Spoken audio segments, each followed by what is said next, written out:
Welcome into OutKick the show. I appreciate all of you hanging out with me. What do we do every single Tuesday?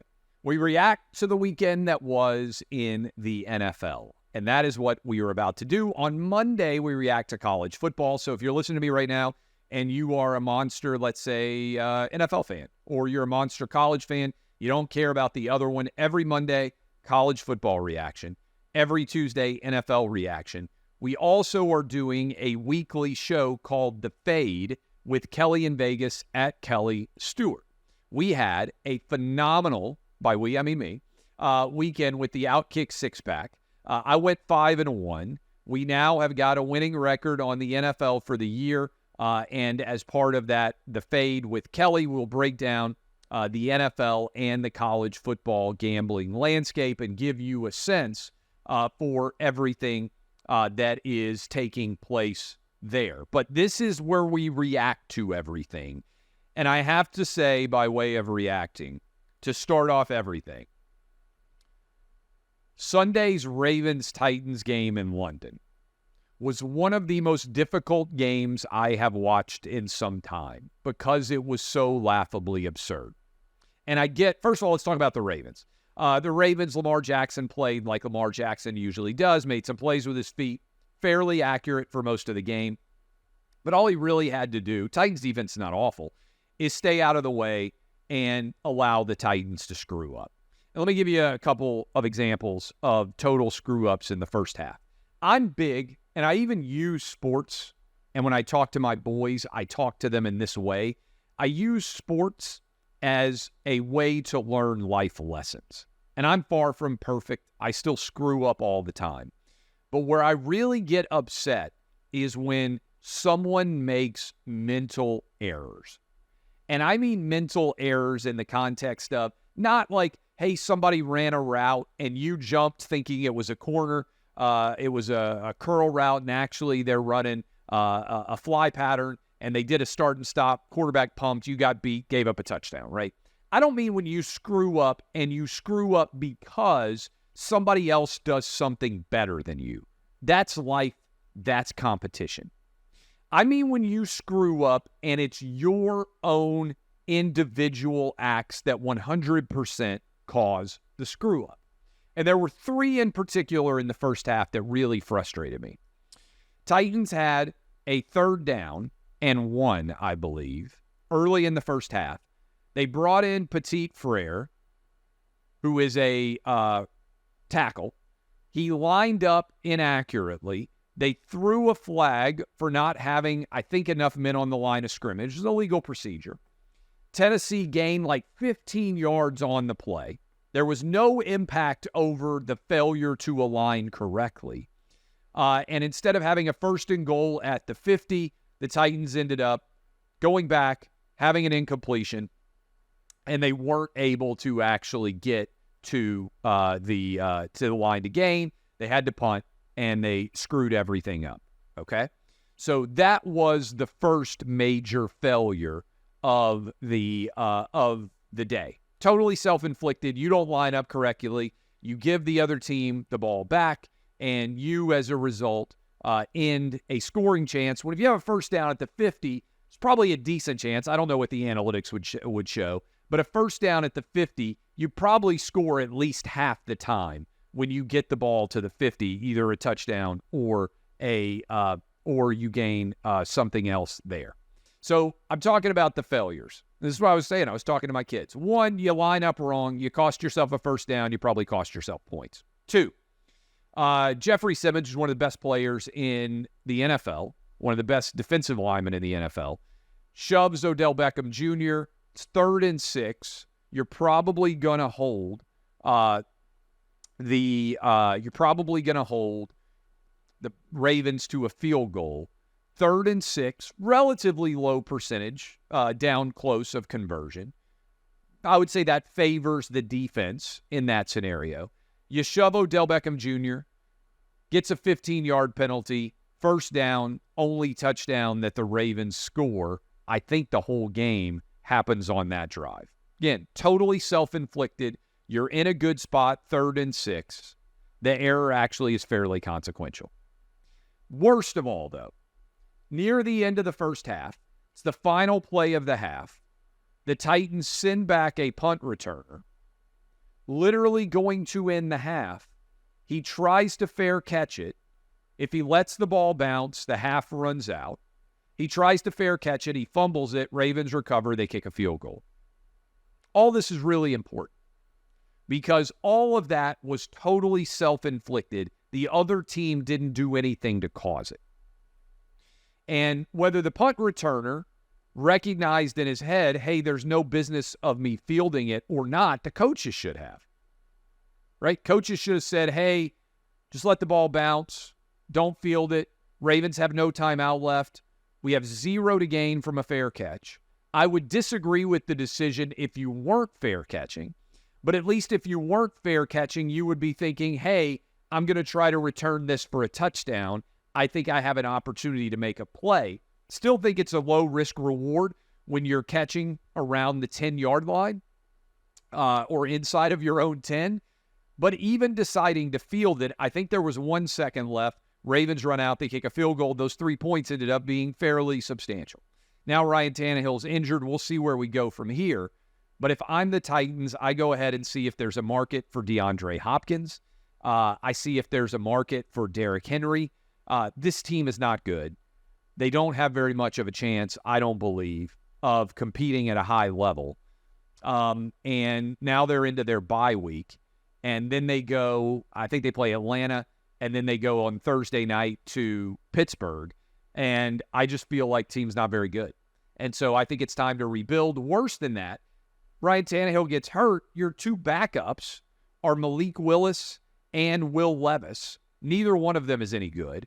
Will Levis they traded up for at the very top of the second round, so he's nearly a first-round draft pick, and he can't even beat out Malik Willis. And Malik Willis is awful. That, my friends, is not a good sign going forward. So I'm very disappointed in the decision-making of the Titans in not being able to put themselves into a better position. The Ravens, I think, are going to end up winning the NFC North, although we'll talk about the Bengals in a minute. They've kind of reversed their slide. Commanders get the win over the Falcons. Falcons can't score. And I feel like the Falcons, in general, are going to be going back into the draft soon because Desmond Ridder doesn't feel like the right quarterback. Washington 3-3. And up and down. Like I said, I'll be in D.C. For Tuesday, Wednesday, Thursday nights. And I went to college in D.C., so I'm used to hearing about the Redskins all the time. They'll probably always be the Redskins to me. But the Commanders get the win. Bengals win over the Seahawks. Offense is still not firing on all cylinders. Joe Burrow's not healthy. They only scored 17 points, but they've won 2 big games in a row. They beat Arizona. They beat the Seahawks. They're back to 3-3. They're only a game out in terms of winning the AFC North. You feel like Joe Burrow, Jamar Chase are going to get things fixed like they did last year. Now that they've won 2 in a row, it doesn't feel like they're riding off into the sunset. Jags, Colts. Jags, look, they're on a little bit of a roll. I think it's fair to say. They've won 3 games in a row. They won 2 in England. And they come back home. They whip the Colts pretty solidly. I know there's a little bit of concern about the health of Trevor Lawrence. But look, I think the Colts probably in the short term are better with Gardner Minshew than they would be with Anthony Richardson. Now, Anthony Richardson's ceiling is infinitely higher. But look, I don't think anybody's going to run away with the AFC South. I just don't think the teams are very good. I still think the Jags are the most likely team to end up winning the AFC South. But as we see with C.J. Stroud, we'll see how he grows, whether he can continue to get better. Texans, I think it's fair to say, are better than anybody anticipated that they would be. And if you look at the Colts, again, with Gardner Minshew now with Jonathan Taylor back, I think they have a decent chance to be a 500-ish team. Dolphins, look, the offense continues to dominate, and I think your MVP at this point in the season, if I were voting, I would vote for Tua to be the MVP. Dolphins are 5-1. They had 1 bad game against the Bills. They're going to, I think the Dolphins are. That's going to be a battle all the way down the stretch, but I think they have a good chance to end up winning this division. Remember, Buffalo still has to come down to Miami. Their offense with Tyreek Hill and Jalen Waddle, the minute they traded for Tyreek Hill, I said they're going to have the best receiving tandem in the NFL. I still feel like they do. They have been performing at a high level, barring the one game against the Bengals where they got blown out. Vikings have fought their way back to 2-4. I don't know that anybody believed that the Lions, who we'll talk about in a minute, was going to run away with the NFC North. But the Bears are just an abject failure. You now got Justin Fields with an injured thumb. You got to go take Caleb Williams, right? If you're a Bears fan and you're sitting here and you're like, what are they, 1-14 over their last 15? Justin Fields may have a future somewhere else. I don't know. It doesn't feel like it's in Chicago. Go ahead and start playing to win the Caleb Williams sweepstakes. I would like that if my Titans, who are sitting at 2-4, if you told me right now, hey, they're going to go 2-15, but they're going to get the opportunity to draft Drake May or Caleb Williams, I would sign off on that right now. That wouldn't even be a difficult choice for me because I think getting the right quarterback is far more important than whatever awfulness might happen in 1 year. Browns, that defense is legit. Browns got the win over the 49ers even without Deshaun Watson playing, which is kind of crazy. They held the 49ers to just 215 total yards, just 3.9 yards per play. Brock Purdy looked the worst that he has, I think it's fair to say, since he became the starting quarterback for the 49ers. Browns are sitting at 3-2. And that AFC North race, everybody's pretty decent. So that one is going to be one to follow. I think it's not going to get decided at the very end of the year. Saints going up against the Texans, I mentioned earlier. Texans are better, I think, than most people think. Certainly, I don't believe anybody had the Texans going 3-3. C.J. Stroud, 2 touchdown passes, finally threw an interception. He's the NFL Rookie of the Year. Saints, I know they scored, 34 on the road against the Patriots. I'm just not a believer in their offense. Or that they're very good, candidly. I think the Texans are going to continue to get better.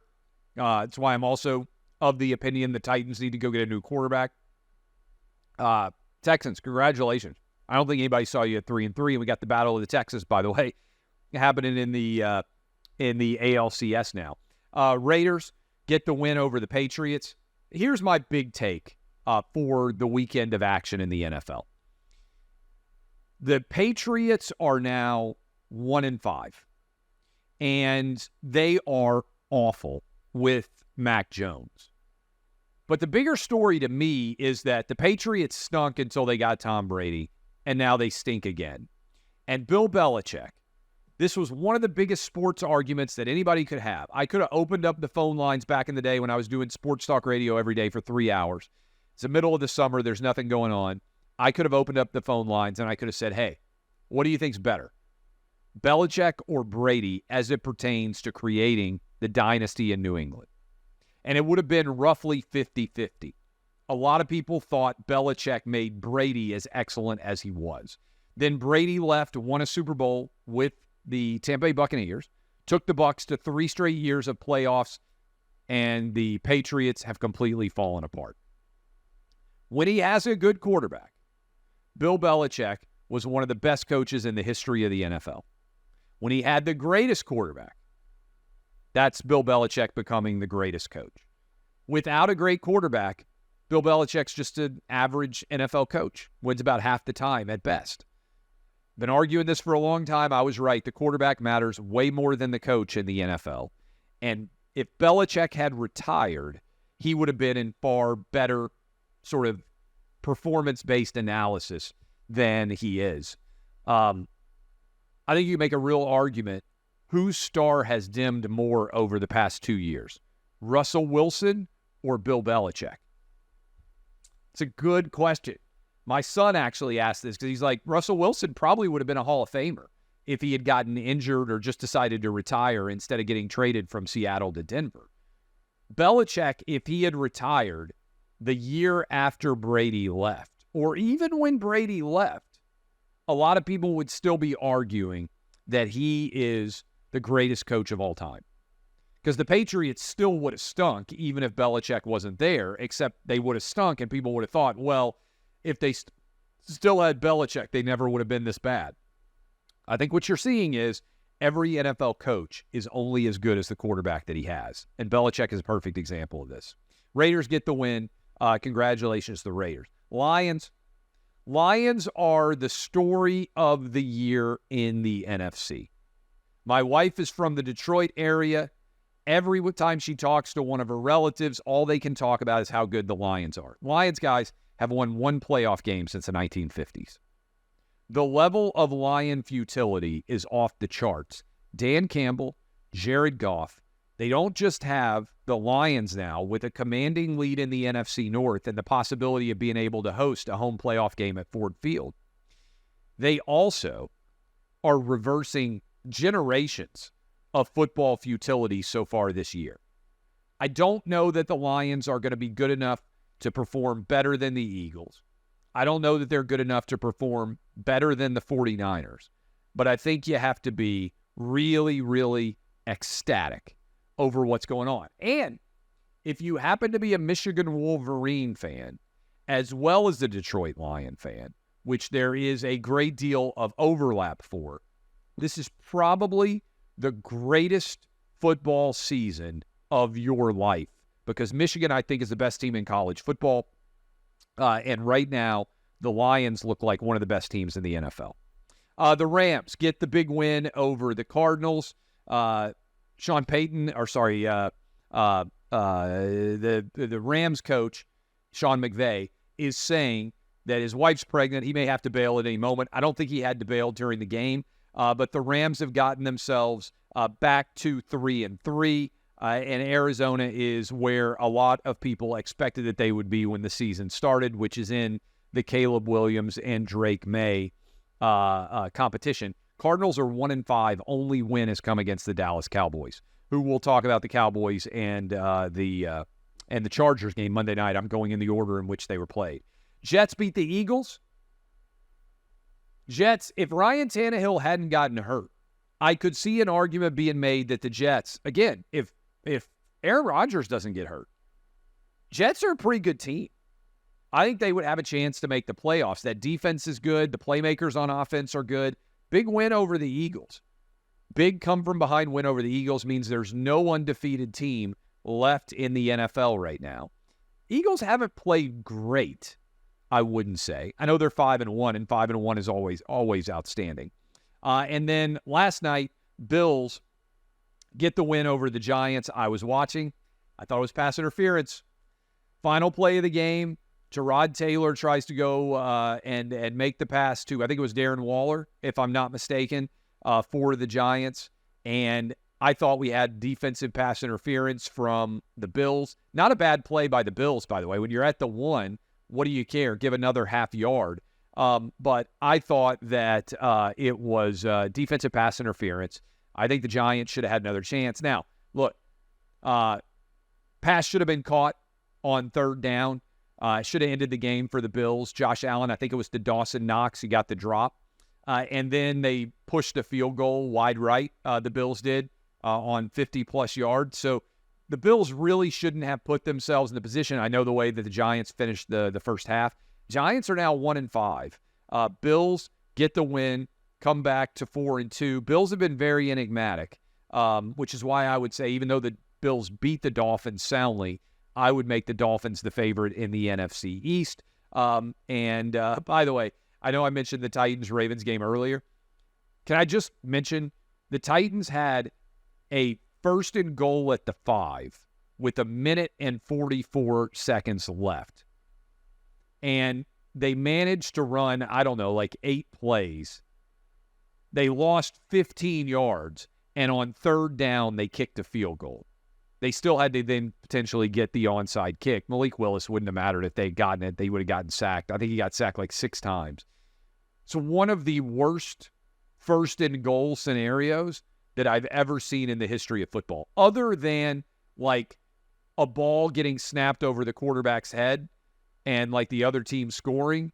It's almost impossible to think. You could almost never run 9 plays as futilely as they did. In fact, I should just have a little bit of fun with this because it was tough to watch. I know it was an early game in London. A lot of you may not have seen it.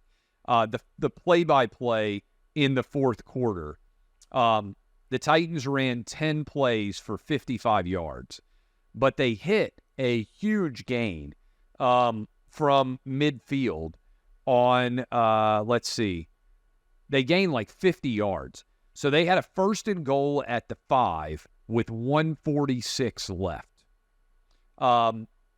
Then you get Malik Willis sacked, which is the one thing that you basically can't do. You get sacked multiple times, but you have penalties called. You end up running 1, 2, 3, 4, 5, 6 plays, and you go all the way back to the Baltimore 20-yard line and kick a field goal with 38 seconds left. That's hard to pull off. So you had a 1st and goal with 1:46 left, and you somehow burn 1 minute and 6 seconds and lose 15 yards and have to kick a field goal on 3rd down. Anyway, it was an abject failure. Now let's dive into what we saw last night with the Cowboys on the road against the Chargers.